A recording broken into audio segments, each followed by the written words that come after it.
Hello everybody and welcome to Phantom of Darkness's Haunted Ghost Stories Hour. I'm not sure why I'm saying it's an hour, but it's probably going to be 20 minutes and that's okay. We tell ghost stories though. This is the new on-camera series that I don't tell as well as Mr. Ballin or any of the other narrators, but I do know how to put my hat backwards just like him. So if you're interested in scary stories, if you like thrilling, true ghost stories that's delivered in story format, I don't read as well as anybody else, but I will definitely give you guys good videos. Leave a comment, leave a like, and that was probably the worst intro that I've ever made in my life, but you know what? I forgot to make an intro in my last video, but the true scary stories are underway, so let's begin. I was 9, maybe 10, when my mother, my sister, and I moved into an old 2-story brick house.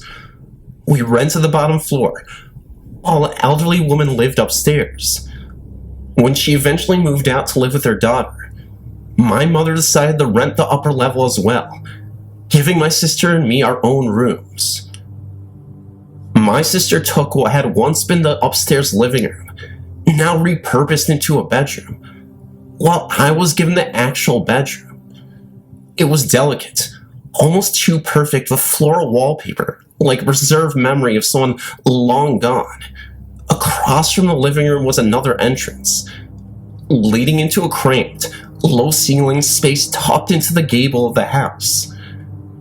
It had a tiny window that let in only a slither of light, and off to the side, hidden within that small room, was a little door, barely 3 feet tall, that led into the attic.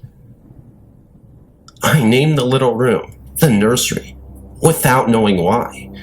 It wasn't a conscious decision, and in hindsight, it unsettles me the way that it did.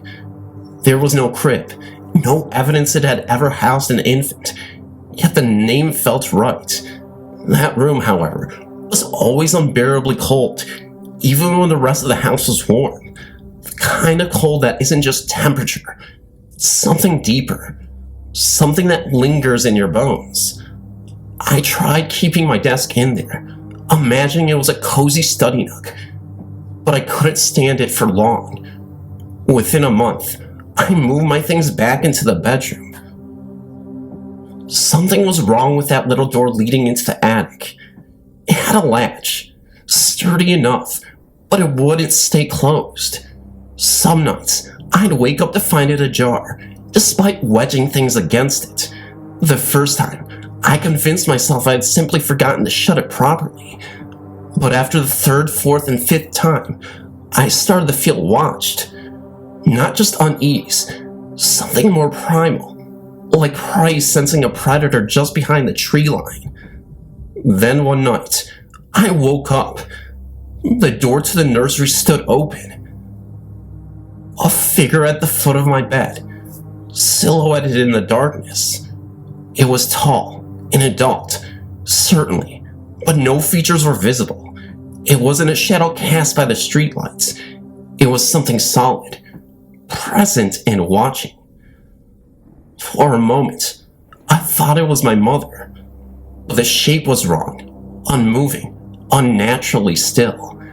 My breath caught in my throat, and I pulled the covers over my head, squeezing my eyes shut. I don't remember falling asleep, but somehow I did. The second time was worse. I was sick, feverish, drifting in and out of easy dreams. When I opened my eyes, it was there again, the figure. The moment I registered its presence, I knew I had been watching me for some time. And then, something even more horrifying. I'd called out for my mother. Not aloud, just in my head, a desperate, fevered plea. And the figure responded. It leaned forward, as if answering my silent call. It wasn't a guardian. It wasn't my mother. It was something else. Something ancient and sad, yet wholly inhuman. I sat up slightly, searching for an explanation. Streetlights, curtains, some rational answer, but the figure remained. I screamed. I reacted instantly, rushing across the room in an unnatural glide. It didn't walk, it didn't run, it just moved, vanishing into the hallway. But in that split second, the light from the street lamp illuminated it. It wasn't empty. It wasn't a void. It was shrouded, draped in heavy darkness, not an absence of light, but something denser. And I felt, with every part of my being, that it was a woman.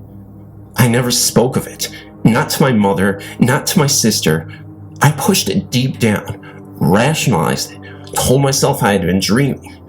And eventually, my mother couldn't afford the full rent, and we moved back downstairs.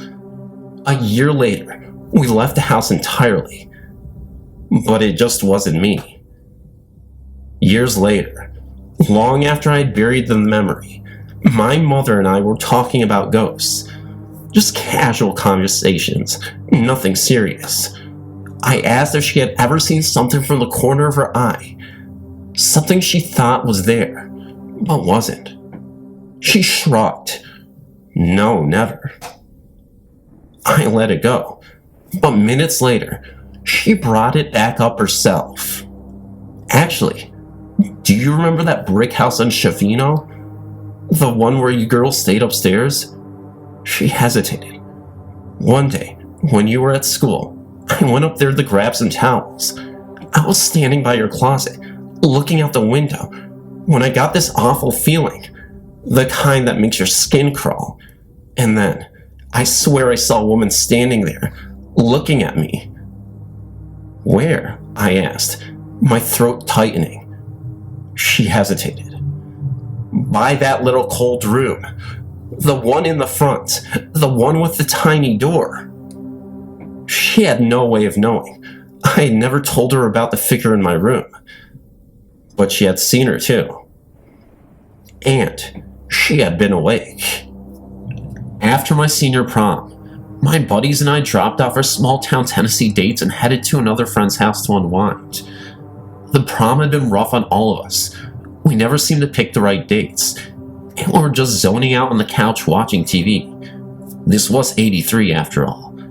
After severe 2 a.m. boredom set in, my friend Mike and I decided to get some air and take on the walk of the golf course before the house. It was a crisp, clear night, and the idea of stretching our legs before crashing for the night seemed like a good one. We had barely made it from one fairway to the next. We noticed something strange at the bottom of the hill, near the old gnarl tree by the creek. In the moonlight, it looked like two figures standing beneath the tree, one digging, and the other one watching. I nudged Mike and whispered, "You see that?" He nodded, eyes wide. Looks like something's burying someone. A chill ran through me. The last thing I wanted on prom night was to stumble upon some crime in progress. So I told Mike we should leave. We turned. It took no more than 2 steps before I made the mistake of glancing back.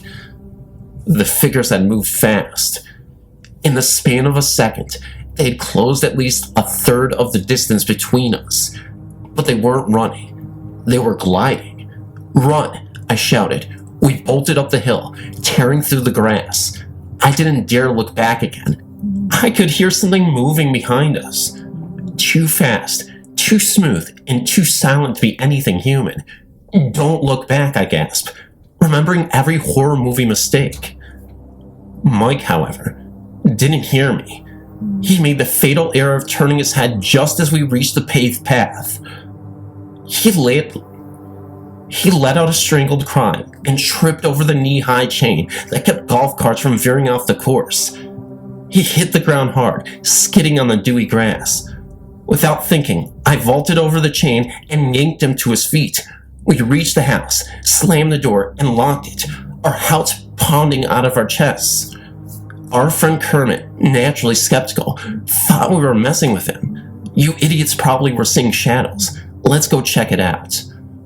After a few deep breaths and a lot of second guessing, we followed him back outside. He insisted on going down the hill alone.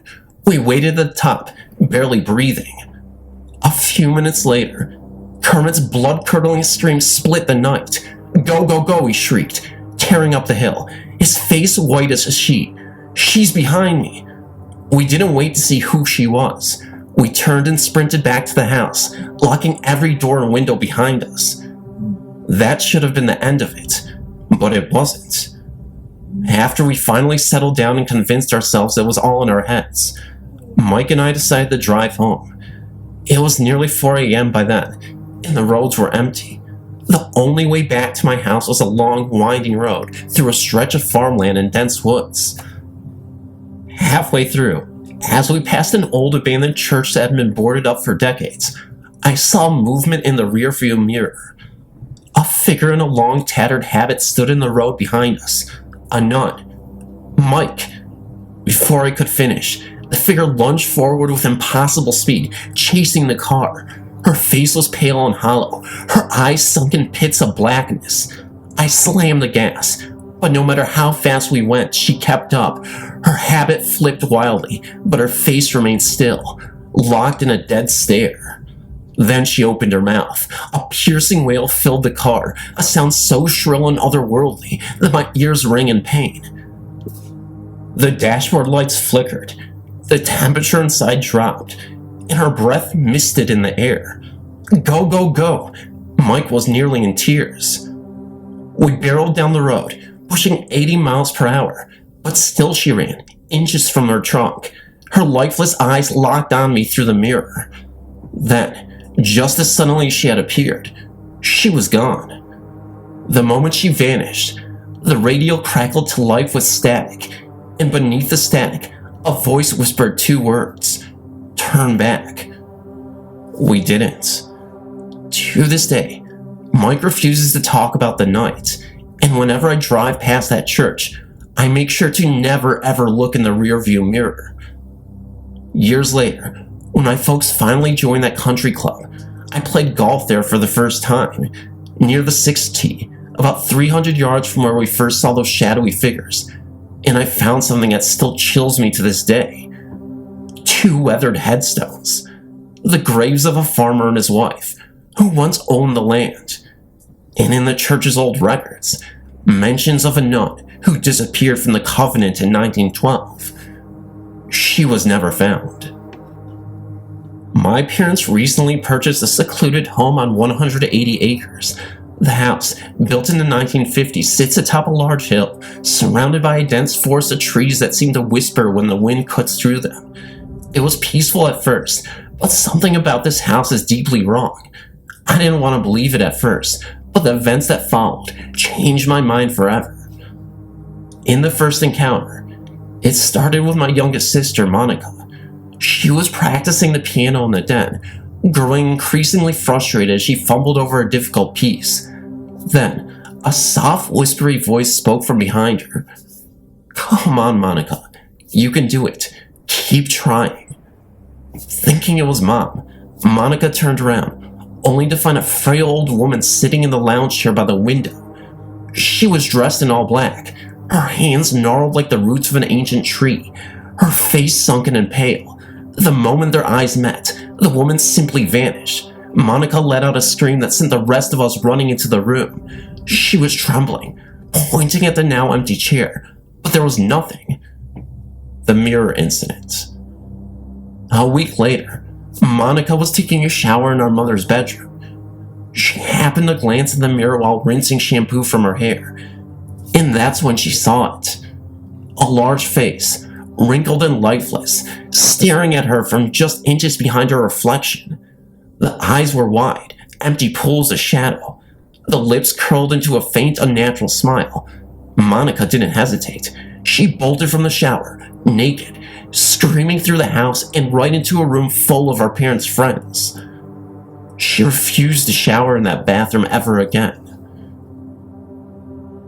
Over Thanksgiving, the entire family gathered around the dining room table to say grace. Just as we bowed our heads, a deep guttural vibration rattled the floor beneath us. Then the china cabinets began to shake violently. Plates, glasses, and silverware clattered against the glass as if something wanted out. For a full 30 seconds, The entire dining room convulsed, then abruptly fell silent. My father, a practical man, tried to dismiss it as a minor earthquake, but there had been no earthquakes that day, and we knew it. At Christmas, we decided to play a game and hypnotize Monica for fun. At first it was lighthearted. She counted down as instructed, her voice becoming slower, more distant. But then something changed. She started skipping numbers, her breathing shallow, her fingers curled like claws against her lap, and then, out of nowhere, she let out a blood-curdling scream. "She's going to kill me! She's got a knife! Oh my God!" We shook her, shouted her name, but she wouldn't wake up. It took nearly a full minute of my father shouting before she grasped awake, drenched in sweat, clawing at her own arms. All she could remember was the image of a red-haired woman chasing her through our house, a rusted knife in hand. We never tried hypnosis again. My father has a favorite leather chair in the den, positioned near the window. One night, before a storm, my mother opened the window for some fresh air. My father, concerned about the rain ruining his chair, told her to close it, and she agreed. The next morning, he walked into the den at dawn and stopped cold. The entire room had been rearranged. His chair was no longer by the window, and now sat on the other side of the room. The coffee table was turned, the magazines stacked neatly in the wrong place. Even the throw pillows had been carefully repositioned. Assuming one of us had done it, he left for work. Hours later, my mother entered the den and gasped. She thought my father had rearranged the furniture. At dinner, we all realized that none of us had touched the room. We had all gone to bed at the same time. The den, with its hardwood floors, was directly above the children's bedrooms. If someone had moved all that furniture, we would have heard it. But there hadn't been a single sound. After that, the occurrences escalated. One night, I woke up to the sound of soft, deliberate footsteps in the hallway. Slow, shuffling, as if someone in long skirts was dragging themselves through the house. I held my breath and listened. Then came the whisper right outside my door. "I told you to keep trying, Monica." My heart nearly stopped. The voice was low, rasping, and unmistakable. I stayed frozen in bed until dawn. When I finally gathered the courage to open up my door, the hallway was empty.